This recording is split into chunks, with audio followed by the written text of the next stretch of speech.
Students फिर हम चलिए अपना जो क्वेश्चन पेपर हम स्टार्ट करते हैं। पहले के जो 50 क्वेश्चन है आप कॉपी पेन ले लीजिएगा और मेरा आंसर देने से पहले आप अपना आंसर दीजिएगा ताकि आपको पता लग सके कि आपके 50 में से कितने मार्क्स आपके आ रहे हैं। ठीक है, तो सबसे पहला जो क्वेश्चन है वो है जेम्स एंड्रयू रैमजे भारत के किस गवर्नर जनरल का वास्तविक नाम था। ठीक है, तो जो ये आपका है ये आपका किससे है, ये आपका मॉडर्न हिस्ट्री से है, तो आप लिख सकते हैं जो हिस्ट्री वाला एक क्वेश्चन आपका हो गया। तो जो जेम्स एंड्रयू रैमजे भारत के किस गवर्नर जनरल का वास्तविक नाम था, Lord Dalhousie, Lord Canning, Lord north, Lord Curzon. तो इसका जो आंसर है, इसका राइट आंसर है आपका लॉर्ड डलहौजी। क्या नाम है, लॉर्ड डलहौजी इसका नाम है। उसके बाद जो सेकंड पार्ट है, सेकंड क्वेश्चन है वो है 1857 के विद्रोह के समय भारत का गवर्नर जनरल कौन था। ठीक है, 1857 के समय। चलिए ठीक है, जो आपका ये लॉर्ड डलहौजी थे ये आपका 1839 से लेके 1800 आपका कब तक थे, 1856 तक थे। ठीक है, उसके बाद 1856 से लेके एक आपके थे वो 1862 तक थे। वो कौन थे, तो वो आपके कौन है, वो आपके लॉर्ड कैनिंग हैं। क्या नाम है, उनका नाम आपका है लॉर्ड कैनिंग। जो लॉर्ड कैनिंग है इनका जो कार्यकाल है वो कार्यकाल आपका दो पार्ट में हम डिवाइड कर सकते हैं। एक 1856 से लेके 1858 तक, जब तक ये ईस्ट इंडिया कंपनी के अंडर में थे, मतलब ईस्ट इंडिया कंपनी के प्रतिनिधि थे। उसके बाद 1857-58 में जब ये किसके पास चला गया, जो क्राउन के पास चला गया था यहाँ का सारा जो आपका कंट्रोल था, तो उसके बाद 1858 से लेके 1862 तक ये भारत के पहले वॉइस रॉय बने। तो आपको ये याद करना है कि भारत के पहले वॉइस रॉय कौन बने थे, वो आपका लॉर्ड कैनिंग थे, जो कि 1857 के विद्रोह के समय गवर्नर जनरल थे। उसके बाद थर्ड क्वेश्चन है, हिंदुस्तान सोशलिस्ट रिपब्लिकन आर्मी की स्थापना हुई। ठीक है, इनकी स्थापना कब हुई, इनकी जो आपकी स्थापना है वो आपका 1928 में हुई। इसके जो आपके सदस्य थे भगत सिंह, चंद्रशेखर आजाद, ये लोग आपका जो हिंदुस्तान सोशलिस्ट रिपब्लिकन आर्मी जो है उसके आपके क्या थे, ये लोग उसके सदस्य थे। ठीक है, उसके बाद अगला जो हमारा चौथा क्वेश्चन है, चौथा क्वेश्चन है काकोरी कांड, बहुत इंपॉर्टेंट है जी। काकोरी कांड, जब आपका जो ट्रेन को लूट लिया गया था, काकोरी है कहां पर, काकोरी आपका लखनऊ के नजदीक है। कहां पर है, लखनऊ के नजदीक है। और ये कब हुआ था कांड, ये कांड आपका 1925 में हुआ था, जिसमें आपका जो है राम प्रसाद बिस्मिल थे, ठीक है, राजेंद्र लहिड़ी थे, अशफाक उल्ला खान थे, जो सूर्य सेन थे उनका संबंध इससे नहीं था। तो हमारा राइट आंसर यहाँ पे क्या होगा, सूर्य सेन। ओके, अगला क्वेश्चन है, निम्न में से उत्तराखंड की प्राचीन प्रजाति नहीं है। ओके, आप इसका आंसर दीजिए, तब तक मैं आपको बता दूं जो ये चार के चार क्वेश्चन हैं, ये चार के चार क्वेश्चन आपके मॉडर्न हिस्ट्री से हैं। तो आपने कॉपी में लिख लिया होगा, मॉडर्न हिस्ट्री के आपके चार क्वेश्चन आ चुके हैं। ठीक है, पांचवा क्वेश्चन है, कौन सी उत्तराखंड की प्राचीन जनजाति नहीं है, यक्ष यहाँ पे पाए जाते हैं, नाग, खासी, खासी इधर के नहीं है। खासी जो आपका है पूर्वोत्तर हमारे राज्य हैं, जैसे आपका जो इधर मेघालय वाला एरिया है, असम वाला एरिया है, या जो आपका पश्चिम बंगाल वाला एरिया है, वहां पर ये जो प्रजाति है, वहां पर ये प्रजाति पाई जाती है। तो इसका आपका आंसर क्या है, इसका आंसर आपका खासी है। ठीक है, ये किससे है, ये आपका उत्तराखंड से रिलेटेड है। ठीक है, तो आपको एक चार आपके जो है वो मॉडर्न हिस्ट्री से, एक आपका कहां से है, उत्तराखंड से है। ठीक है, अगला अगला जो क्वेश्चन है वो भी आपका उत्तराखंड से है। ठीक है, और ये क्वेश्चन भी आपका उत्तराखंड से है, ये क्वेश्चन भी उत्तराखंड से है, ये क्वेश्चन भी उत्तराखंड से है, ये क्वेश्चन भी उत्तराखंड से है। ठीक है, तो उत्तराखंड के छह के छह क्वेश्चन है। खुड़बुड़ा का युद्ध हुआ था, खुड़बुड़ा का युद्ध कब हुआ था। ओके, खुड़बुड़ा का युद्ध आपका सन 1804 में हुआ था। कब हुआ था, सन 1804 में। किस किस के बीच हुआ था, ये आपका गोरखाओं के बीच में और पवार वंश के बीच में। पवार वंश के जो राजा थे प्रद्युमन शाह, ठीक है, प्रद्युमन शाह के बीच में आपका ये हुआ था, जिसमें प्रद्युमन शाह की क्या हो गई थी, प्रद्युमन शाह की मृत्यु हो गई थी। ठीक है, इसका ऑप्शन नंबर है बी। ओके, उसके बाद सेवंथ क्वेश्चन है, 1946 में पर्वतीय क्षेत्र के लिए अलग प्रशासनिक भाग बनाने की मांग किसने की थी। ठीक है, तो ये जो आपके कुमाऊं केसरी हैं बद्रीदत्त पांडे, ठीक है, इनका यहाँ पे ये राइट आंसर है बद्रीदत्त पांडे। ठीक है, जिनको कुमाऊं केसरी के नाम से भी जाना जाता है। ओके, फिर नेक्स्ट क्वेश्चन है, सिंगोली की संधि हुई। ठीक है, सिंगोली की संधि देखिए किस किस के बीच में हुई, अभी मैंने आपको बताया जब गोरखा लोग यहाँ पे जीत गए तो 1804 से लेके 1815 तक इनका उत्तराखंड में आपका कंट्रोल था। हालांकि इससे पहले भी इनका 1790 से कुमाऊं वाले में कंट्रोल था। तो 1790 से लेके 1815 तक इनका पूरा जो कंट्रोल उत्तराखंड में रहा, लेकिन उसके बाद आपका ब्रिटिश लोग इनको हरा देते हैं। और जो सिंगोली की संधि होती है ये आपका कब होती है, ये 1815 में होती है। हालांकि इसमें जो साइन होते हैं वो आपका 1800 1816 में होते हैं। मार्च 1816 में इस संधि पर साइन होते हैं, लेकिन संधि आपका 1815 में हो गई है। ठीक है, अगला क्वेश्चन है, चमोली के रैणी गांव में किसके नेतृत्व में वन कटाई के विरोध में आंदोलन चलाया गया? ठीक है, तो आपको ये देखना है, सुंदरलाल बहुगुणा, चंडी प्रसाद भट्ट, कल्याण रावत और आपका गौरा देवी। ठीक है, बिल्कुल इसका राइट आंसर क्या है, किसके आपके नेतृत्व में चलाया गया? गौरा देवी के नेतृत्व में। ठीक है, जो कौन से जिले में? आपका चमोली जिले में। ठीक है, और गौरा देवी के नाम पे गौरा देवी कन्या धन भी आपका यहाँ पे चलाया जाता है, ये भी उत्तराखंड से है। अगला क्वेश्चन है, परमार वंश। ठीक है, हमने पढ़ा है जो मध्यकाल में जो आपका दो हैं, कुमाऊं में आपका कौन सा आता है? कुमाऊं में आपका चंद वंश आता है। ठीक है, ये, और उसके बाद जो गढ़वाल में आपका आता है वो कौन सा आता है? पवार वंश या परमार वंश। ठीक है, इसके संस्थापक कौन थे? इसके संस्थापक आपके अजय पाल थे, जो कि आपका 888 में इन्होंने क्या किया था? 888 में इन्होंने पवार वंश की स्थापना की थी। पवार वंश के संस्थापक आपके कौन है? ये। लेकिन जो गढ़वाल नाम मिला वो किसकी वजह से मिला? वो आपका अजय पाल के नाम से मिला है। देखिए, अभी यहाँ पे आपको एक क्वेश्चन याद भी करना पड़ेगा कि यहाँ पर तो हम पाल बोल रहे हैं, लेकिन यहाँ पे तो मैंने आपको शाह बोला है, तो पाल से शाह कहाँ पे चेंज हुआ? वो होता है बलभद्र शाह के टाइम पे। ठीक है, तो ये उत्तराखंड के आपके 6 क्वेश्चन इसमें हो गए। ठीक है, अगला हम चलते हैं। अगला जो आपका ये सारे के सारे जो क्वेश्चन है, ये आपके देखिए ये ज्योग्राफी से रिलेटेड है। ठीक है, ये किससे रिलेटेड है? ये आपका 5 के 5 जो क्वेश्चन है वो आपका ज्योग्राफी से रिलेटेड है। ठीक है, पहला क्वेश्चन है, निम्न में से प्राचीन वलित पर्वत नहीं है। वलित जो आपका पर्वत नहीं है उसका राइट आंसर क्या है? उसका राइट आंसर आपका एंडीज है। ठीक है, और एंडीज है कहां पे? एंडीज आपका साउथ अमेरिका में है। ठीक है, ये एक मोड़दार आपका पर्वत आपका है। ठीक है, एंडीज इसका राइट आंसर है। उसके बाद नेक्स्ट है, निम्न में से एक मूल स्थूल रूप है। ओके, ठीक है, इसका आंसर आप देखिएगा, इसका आंसर क्या है? इसका आपका ज्वालामुखी शंकु राइट आंसर है, ऑप्शन नंबर ए। उसका 13th क्वेश्चन है, सर्वाधिक तटीय अपरदन होता है। तटीय अपरदन का मतलब होता है आपका मिट्टी का कटाव। क्या होता है? जो आपका मिट्टी का कटाव होता है। ठीक है, जो समुद्र के किनारे की यहाँ पे सारी ऑप्शन चल रही है, देखिए, लहरों से, ज्वार भाटा से, धाराओं से, सुनामी लहरों से, तो सबसे ज्यादा किससे होता है? सबसे ज्यादा जो होता है वो लहरों से होता है। ठीक है, समुद्र के किनारे जो आपका जमीन है उसमें जो आपका वहां पे मतलब हम कहेंगे जो मिट्टी का कटाव होता है वो सबसे ज्यादा लहरों से होता है। उसके बाद नेक्स्ट है, एटमॉस्फेयर की सबसे निचली परत कौन सी है? एटमॉस्फेयर की सबसे निचली परत कौन सी है?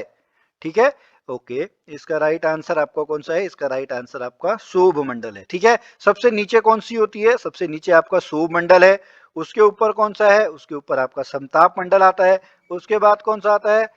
उसके बाद आपका मध्य मंडल आता है, फिर आपका ताप मंडल आता है, उसके ऊपर आपका बाह्य मंडल आता है। तो हमारा जो एटमॉस्फेयर है ये आपका सबसे नीचे आपका शोभ मंडल है। ओके, उसके बाद अगला क्वेश्चन है, भूमध्य रेखी परिधि। ओके, देखिए थोड़ा सा यहाँ पे आप इसको ट्राई कीजिए, क्योंकि यहाँ पे आपको थोड़ा सा हिसाब लगाना पड़ेगा। सॉरी, अगर आपको बेसिक चीजें पता है तो आपको हल्का सा यहाँ पे हिसाब देखना पड़ेगा। ठीक है, तो परिधि का मतलब होता है जो आपका सरकमफेरेंस है। ठीक है, सरकमफेरेंस है तो हमको सरकमफेरेंस का फॉर्मूला आपका क्या होता है? 2 पाई r। ठीक है, और r कितना है हमारा ये आपको देखना है। ठीक है, उसके हिसाब से आप जब निकालेंगे r, जब आपका कितना है अर्थ का, वो 6400 किलोमीटर है। 2 पाई r जब करेंगे तो वो अप्रोक्स जो है वो आपका 40,000 के लगभग आता है, 40,000 किलोमीटर। तो अर्थ की जो आपका जो इक्वेटर पे आपका क्या है? परिधि है, सरकमफेरेंस है, वह कितनी है? वह आपका 40,000 किलोमीटर है। ये 5 के 5 क्वेश्चन आपके किससे हैं?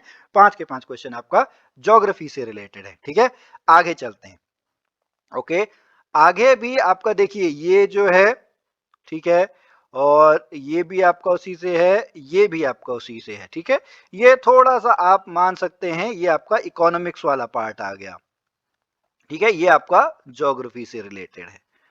ओके, तो ये जो आपका है, ठीक है, और लास्ट वाला आपका उत्तराखंड से है।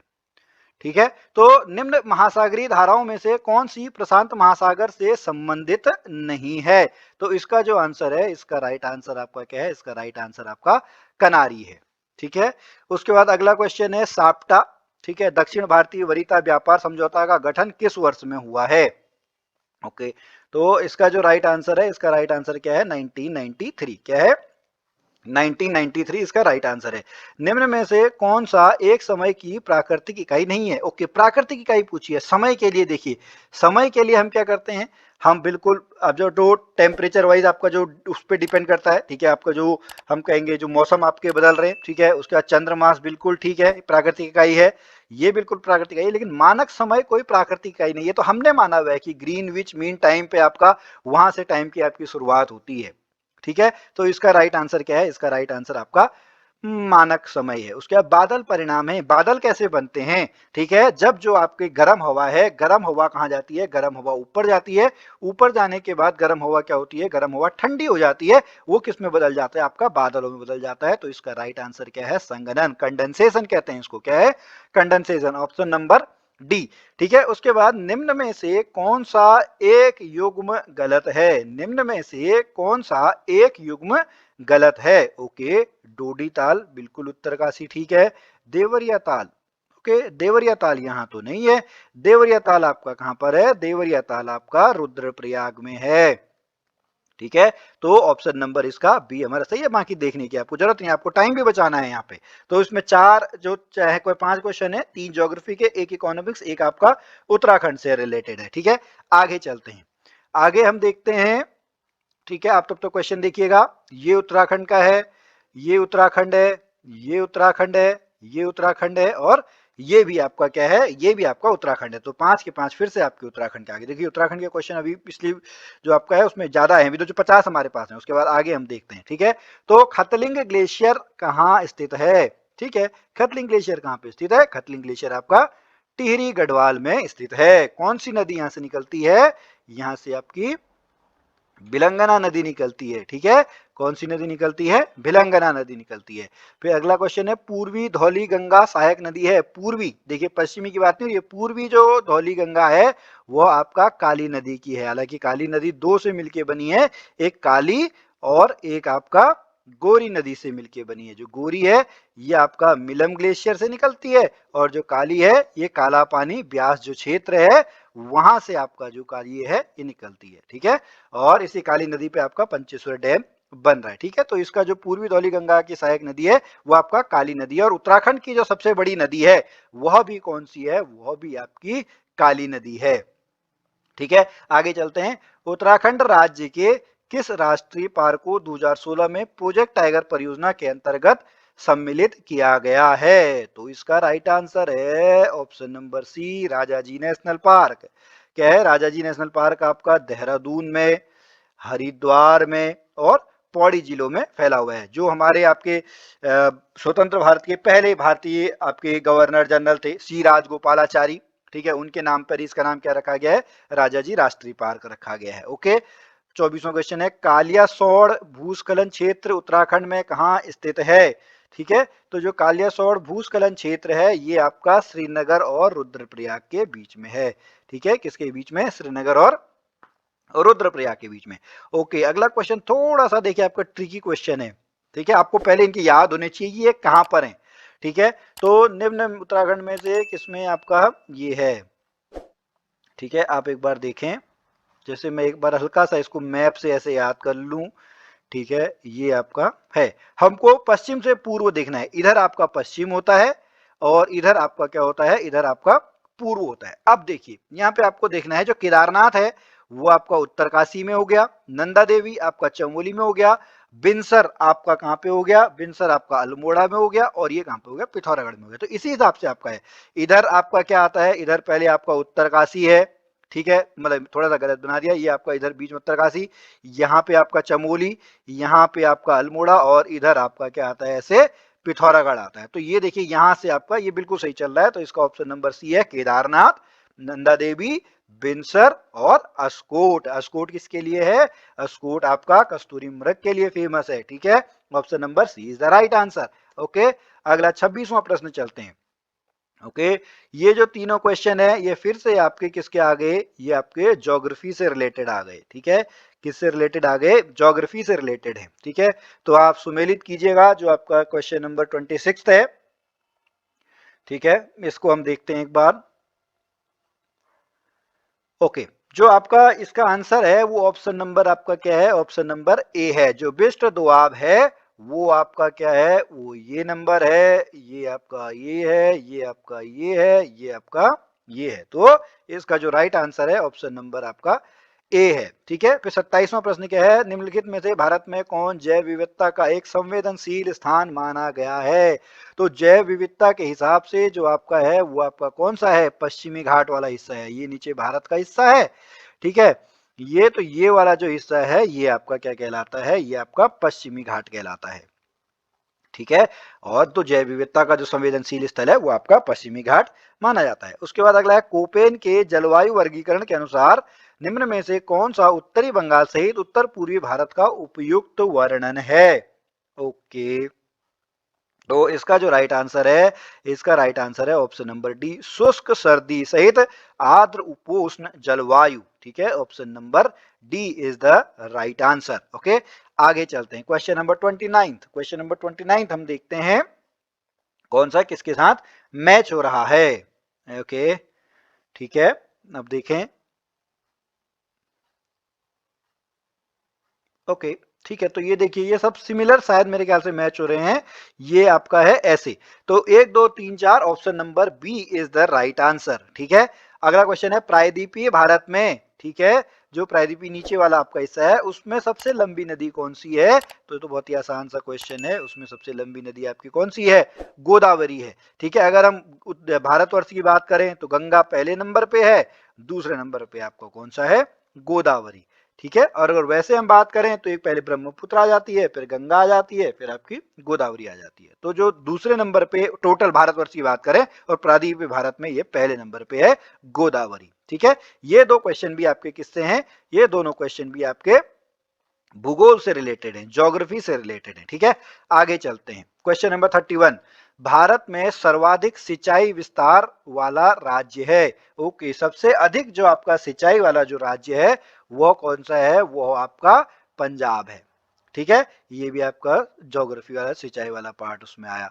ठीक है, अब ये आपका जो अगला है, भारतीय उपग्रह श्रृंखला जो दूरसंचार के लिए उपयोग में लाई जा रही है, ये आपका किससे है, ये साइंस एंड टेक्नोलॉजी से रिलेटेड है। ठीक है, ये जो अनुसंधान केंद्र है ये भी आपका इन जनरल हम टेक्नोलॉजी से, साइंस से मान के चलें। ठीक है, ये दोनों आपका फिर ज्योग्राफी है, ये फिर से आपका ज्योग्राफी से आपका रिलेटेड है। ठीक है, तो भारत में ये हमने देख लिया, भारतीय उपग्रह संग्रहकला जो आपका दूरसंचार के लिए यूज में लाया जाता है वो आपका कौन सा है, वो आपका इनसेट है। क्या है, इनसेट। फिर है दक्षिणी गंगोत्री, क्या है, दक्षिणी गंगोत्री आपका अंटार्कटिका में भारतीय शोध केंद्र है। ठीक है, अंटार्कटिका जो आपका बर्फ से पूरा घिरा रहता है, ठीक है, वहां पर जो भारतीय रिसर्च सेंटर है उसका नाम आपका क्या रखा गया है, दक्षिणी गंगोत्री रखा गया है। फिर अगला क्वेश्चन है, तमिलनाडु का जो समुद्र तट है वह क्या कहलाता है। तो जो तमिलनाडु का तट है वो आपका क्या कहलाता है, वो आपका कोरोमंडल तट कहलाता है। क्या कहलाता है, कोरोमंडल तट। ओके, अगला 35वां प्रश्न है, निम्न से भाखड़ा नांगल बहुत ही इंपॉर्टेंट है जी। भाखड़ा नांगल किस पे बनी है साहब, ये आपका सतलुज नदी पर है। ठीक है, कौन से 3 राज्य यहां पर आते हैं, इसका आपका है हरियाणा, पंजाब और राजस्थान। क्या है, हरियाणा, पंजाब और राजस्थान। ठीक है, ये आपको यहां पर क्वेश्चन देख लेने। अब चलते हैं हमने क्वेश्चन नंबर 36 में। ठीक है, 36 में हम देखते हैं कहां से हैं। ओके, अब देखिए यहाँ पे आपके पॉलिटी से शुरू हो गए, ये भी पॉलिटी है, ये भी पॉलिटी, ये भी पॉलिटी, ये भी पॉलिटी और ये भी पॉलिटी, ये राज्य व्यवस्था से हमारे शुरू हो चुके हैं। ठीक है, तो ये 6 के 6 जो क्वेश्चन है ये आपके राज्य व्यवस्था से आपके क्वेश्चन है। पहला है, भारत के संविधान के किस अनुच्छेद के अनुसार राज्य के राज्यपाल द्वारा मुख्यमंत्री को नियुक्त किया जाता है। राज्यपाल के द्वारा जो मुख्यमंत्री नियुक्त किया जाता है वो 164 के अंतर्गत आता है। ठीक है, 164 के अंतर्गत आपका इसका राइट आंसर है। ठीक है, उसके बाद अगला है, बहुत ही आसान सा है, उत्तराखंड की लोकसभा में कितने सदस्य निर्वाचित होते हैं, कितने होते हैं, 5। ठीक है, गढ़वाल के आपके 3, कुमाऊं के आपके 2। कुमाऊं में 2 कौन कौन से हैं, एक आपका अल्मोड़ा पिथौरागढ़ है और एक आपका नैनीताल उधम सिंह नगर है। सिमिलरली वहां पे आपके 3 कौन कौन से हैं, वहां पे एक टिहरी वाला है, एक आपका हरिद्वार वाला है और एक आपका कौन सा है, पौड़ी गढ़वाल विधानसभा क्षेत्र, सॉरी मतलब लोकसभा क्षेत्र है। ओके, तो ये आपके 5 हो गए। ठीक है, उत्तराखंड की विधानसभा में मनोनीत सदस्य कितने, एक ही मनोनीत सदस्य होता है यहाँ पे, चाहे आप 2016 कहीं या कभी भी इसका आप देखें तो एक ही होगा, वो आपका क्या होगा, एंग्लो इंडियन। ठीक है, वो कौन सा होता है, एंग्लो इंडियन जो आपके हैं। यहाँ पे उत्तराखंड में कितने की व्यवस्था है, 70+1 की व्यवस्था उत्तराखंड में है। ठीक है, फिर अगला क्वेश्चन तो बहुत आसान सा है, लाल बहादुर शास्त्री राष्ट्रीय प्रशासनिक अकादमी कहाँ पर स्थित है। तो ये आपका कहाँ पे स्थित है, ये आपका मसूरी में स्थित है। ये कहाँ पर स्थित है, ये आपका मसूरी में स्थित है। उसके बाद अगला क्वेश्चन है, उत्तराखंड लोक सेवा आयोग के प्रथम अध्यक्ष कौन थे? उत्तराखंड लोक सेवा आयोग के प्रथम अध्यक्ष कौन थे? उत्तराखंड लोक सेवा आयोग के प्रथम अध्यक्ष आपके कौन थे? एपी नवानी ने, एनपी नवानी है, ठीक है, ऑप्शन नंबर ए, ठीक है, NP Nawani is the right answer. Okay, निम्नलिखित में से उत्तराखंड की महिला राज्यपाल, ये पेपर आपका पुराना है, 2016-17 का है, तो उस टाइम पे जो इसका आंसर था वो आपका मार्गारेट वल्लभा है। इस टाइम पे आपका कौन है? इस टाइम पे आपका बेबी रानी मौर्य, ठीक है। जो अगर हम आज की अगर बात करें, बाद में अगर बदल जाते हैं फिर आपको देखना पड़ेगा, तो ये उस टाइम के करंट अफेयर का आप मान के चल सकते हैं। और वैसे ही आपका पॉलिटी से रिलेटेड क्वेश्चन है कि उत्तराखंड की जो पहली महिला राज्यपाल हैं, सॉरी पहली नहीं, उत्तराखंड की जो उस समय आपकी महिला राज्यपाल थी वो आपकी कौन थी? मार्गारेट वल्लभा, ठीक है। ये आपके 6 के 6 क्वेश्चन पॉलिटी से थे। आगे चलते हैं, आगे देख लेते हैं। आगे भी बिल्कुल आपके 4 के 4 क्वेश्चन किससे हैं? 4 के 4 क्वेश्चन आपके पॉलिटी से ही रिलेटेड हैं, ठीक है। भारतीय संघवाद में विविधताओं में एकता, भारतीय संघवाद में विविधताओं में एकता को प्रोन्नत करने के लिए निम्न में से किन संस्थानों को आवश्यक माना गया है? ओके, इसका ऑप्शन नंबर क्या है? Option number D is the right answer, ठीक है, option number D is the right answer, ठीक है। उसके बाद अगला है, संविधान के किस अनुच्छेद के अनुसार जम्मू कश्मीर राज्य को एक विशेष दर्जा प्राप्त है? ठीक है, अच्छा एक मिनट, जो आपको ये क्वेश्चन नंबर 42, ठीक है, ओके, ठीक है, ये हमको देखना पड़ेगा। अच्छा, क्वेश्चन नंबर 43 देखते हैं, चलिए। क्वेश्चन नंबर 43 है, जब ये जम्मू कश्मीर वाला तो आपका क्वेश्चन ही चेंज हो गया, हालांकि उस समय जो आपका था कौन सा था? धारा 370, जिसको अब क्या कर दिया गया है? जिसको मोदी सरकार द्वारा आपका धारा 370 को खत्म कर दिया गया है, ठीक है। अगला क्वेश्चन नंबर 44, क्वेश्चन नंबर 44 क्या है? संविधान के किस अनुच्छेद के अनुसार ओबीसी अन्य पिछड़ा वर्ग के आपके प्रावधान किए गए हैं? इसका है ऑप्शन नंबर सी, क्या है? ऑप्शन नंबर सी इसका राइट आंसर है। उसके बाद भारतीय गणराज्य के संविधान का कौन सा अनुच्छेद व्यक्ति की प्राणदायी से संबंधित है? ओके, तो इसका जो है वो ऑप्शन जो आपका कौन सा है? आर्टिकल नंबर 21, अनुच्छेद 21। ओके, आगे चलते हैं, क्वेश्चन नंबर 46। क्वेश्चन नंबर 46 क्या कहता है कि ये भी पॉलिटी से रिलेटेड है, ठीक है, ये भी पॉलिटी से है। ये आप मतलब इट में भी आपका जो सार्क है, ये भी आपका जो हम राज्य व्यवस्था ही आपकी हुई, ठीक है, उसी से है। ये आपका इन्वायरमेंट का क्वेश्चन है, ये भी हमारा जो हमारी पॉलिसीज होती हैं, पॉलिसी के अंतर्गत में ही आपका आएगा, राज्य व्यवस्था के अंतर्गत में ही आएगा, ठीक है। उसके बाद राज्य के किस अनुच्छेद के द्वारा पृथक अनुसूचित जनजाति का गठन किया गया? 338 ए के द्वारा, 338 क के द्वारा किया गया, ठीक है। संयुक्त राष्ट्र संघ के प्रजातंत्रीकरण की मांग का मुख्यतया है, ओके, तो इसका राइट आंसर क्या है? इसका आपका सुरक्षा परिषद से संबंध है। उसके बाद भारत में सार्क सम्मेलन सर्वप्रथम किस वर्ष आयोजित किया गया? तो ये आपका क्या है? ये आपका 1986 है, ठीक है। फिर 1997 में विश्व पर्यावरण सम्मेलन आयोजित किया गया, तो ये आपका क्या है? ये आपका क्योटो है, ठीक है। भारत में परमाणु सिद्धांत में सम्मिलित है, भारत के परमाणु सिद्धांत में सम्मिलित है, इसका आंसर क्या है? इसका राइट आंसर आपका उपरोक्त सभी है, ठीक है। ये आपके यहाँ पर सारे के सारे जो 50 क्वेश्चन हैं ये आपने देख लिए। अब हम जब कल करेंगे तो हम नेक्स्ट 50 क्वेश्चन करेंगे और साथ में आप लिख लीजिए कौन कौन से ये पार्ट से आपके आए हुए हैं।